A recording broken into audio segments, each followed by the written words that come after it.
এবার review meeting এর দিকে নজর রাখবো। মেগা সিদ্ধান্ত নেওয়া হয়েছে, 7 দিনের মধ্যে কেন্দ্রীয় প্রকল্প চালু, রাজ্যে চালু হবে সব কেন্দ্রীয় প্রকল্প।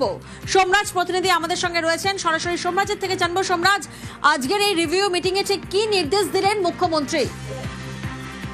দেখো, মুখ্যমন্ত্রী শুভেন্দু অধিকারী আজ সচিবদের নিয়ে বৈঠকে একাধিক গুরুত্বপূর্ণ নির্দেশ দিয়েছেন এবং তার মধ্যে যেটা সব থেকে গুরুত্বপূর্ণ নির্দেশ সেটা হচ্ছে 7 দিনের মধ্যেই কেন্দ্রীয় প্রকল্পের কাজ শুরু করে দিতে হবে। এই নির্দেশ মুখ্যমন্ত্রী শুভেন্দু অধিকারী সচিবদের নিয়ে যে বৈঠক, 41টি দপ্তরের সচিবদের নিয়ে সেই বৈঠকে নির্দেশ দিলেন 7 দিনের মধ্যে কেন্দ্রীয় প্রকল্পগুলির কাজ শুরু করতে হবে। শুধু তাই নয়, মুখ্যমন্ত্রী শুভেন্দু অধিকারী এটাও জানিয়েছেন সচিবদের যে কোনো ঢিলে ঢালা চলবে না, 1 মাসের মধ্যেই বিভিন্ন দপ্তরের বাজেট প্রস্তুত করতে হবে।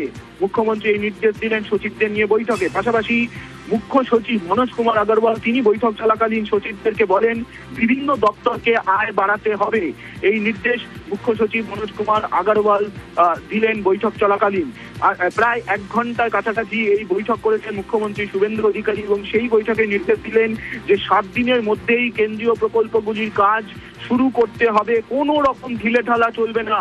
তুমি জানো, গত সোমবার মুখ্যমন্ত্রী শুভেন্দু অধিকারী তিনি নির্দেশ দিয়েছিলেন যে কেন্দ্রীয় প্রকল্পগুলি অবিলম্বে রাজ্যে কার্যকর হবে, অর্থাৎ উজালা যোজনা থেকে শুরু করে বিশ্বকর্মা যোজনা, PM3 বিভিন্ন যে কেন্দ্রীয় প্রকল্পগুলি রয়েছে সেই কেন্দ্রীয় প্রকল্পগুলি কার্যকর হবে। এবং মুখ্যমন্ত্রী শুভেন্দু অধিকারী আজকে বৈঠকে স্পষ্ট নির্দেশ দিয়ে দিলেন যে 7 দিনের মধ্যে, অর্থাৎ ডেডলাইন দিলেন 7 দিন, এই 7 দিনের মধ্যেই কেন্দ্রীয় প্রকল্প কার্যকরী করতে হবে।